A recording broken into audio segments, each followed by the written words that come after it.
কলকাতার দ্বিতীয় দিনটা আমাদের কেমন কেটেছিল। সকাল সকাল ঘুম থেকে উঠেই রেডি হয়েছিলাম হসপিটালে যাওয়ার জন্য। তারপর কি করলাম এবং কি কেনাকাটা করলাম তা নিয়ে থাকছে আজকের ভিডিও। আসসালামু আলাইকুম বন্ধুরা, কি অবস্থা সবার? আমি তো আলহামদুলিল্লাহ ভালো আছি। সকাল সকাল ঘুম থেকে উঠে রেডি হয়ে এই তো বেরিয়ে পড়লাম হসপিটালের উদ্দেশ্যে। কলকাতায় প্রচণ্ড গরম পড়েছে, একেবারেই গরমে নাজেহাল। যাই হোক, এখন সকালে নাস্তাটা করে নিচ্ছি। নাস্তা করে একটু চা খেয়ে নিলাম। আপনাদের ভাইয়া ওভার নক করেছিল, চা খেতে খেতে ওভার চলে আসছে, আর এই তো ওভারে করে চলে যাচ্ছি। আমাদের বাংলাদেশের চেয়ে কলকাতাতে অনেক বেশি গরম। এত গরমের মধ্যে বের হতে ইচ্ছেই হচ্ছিল না, তারপরেও কিছু করার নেই, হসপিটালে যেতে হবে। যে কাজের জন্য কলকাতায় আসছি সেই কাজটা তো করতেই হবে, তাই না? যাই হোক, চলে আসলাম হসপিটালের সামনে। তো আমি এখানে কলকাতায় সল্ট লেকে যে মণিপাল হসপিটাল আছে এখানেই ডক্টর দেখাই। গত মাসেও এসেছিলাম, তো এই মাসে আবার আসার ডেট ছিল, তাই ডক্টর দেখাতে আসছি। সবচেয়ে বেশি বিরক্ত লাগে কি জানেন আপুরা, যখন ডক্টরের জন্য বসে থাকা হয়।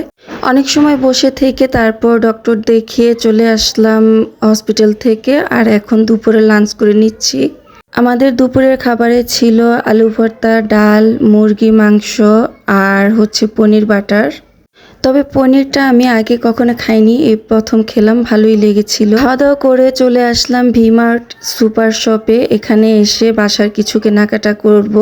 ভিমার্টে আসলে একটা সুবিধা হয়, এখানে সব কিছু পাওয়া যায়, এক জায়গা থেকেই সব কেনাকাটা করতে পারি। আমরা যেহেতু খুব দ্রুতই বাংলাদেশ চলে যাব, তাই কেনাকাটাগুলো শেষ করে নিচ্ছি শর্ট টাইমে। আমার ছেলের ফাইনাল মডেল টেস্ট পরীক্ষা চলছে, ওকে রেখে আসছি, তাই খুব টেনশন হচ্ছে। কেনাকাটা শেষ করে হোটেলে আসলাম একটু রেস্ট নিতে, আর এখানে এসির নিচে বসে খুব আরাম করে রেস্ট নিচ্ছি। কতক্ষণ রেস্ট নিয়ে তারপর সন্ধ্যার পর বেরিয়ে পড়লাম। এই যে সন্ধ্যার নাস্তা নিয়েছি। এখানে সন্ধ্যার নাস্তায় নিয়েছি মাখন টোস্ট আর চা। এই মাখন টোস্টটা বেশ মজার ছিল, আমি কয়েকবার খেয়েছি। আপনাদের ভাইয়া আর আমি দুজনে মিলে সন্ধ্যার নাস্তাটা এখন করে নিলাম, তারপর একটু হাঁটাহাঁটি ঘোরাঘুরি করলাম। তবে রাতের কলকাতা কিন্তু বেশ সুন্দর, খুব এনজয় করা যায় রাতের কলকাতাটা, আমার কাছে বেশ ভালোই লাগে। কিছুক্ষণ ঘোরাঘুরি করে তারপর চলে গেলাম এই তো আরসালান রেস্টুরেন্টে, আর এই রেস্টুরেন্টে আসছি কাচ্চি খাওয়ার জন্য।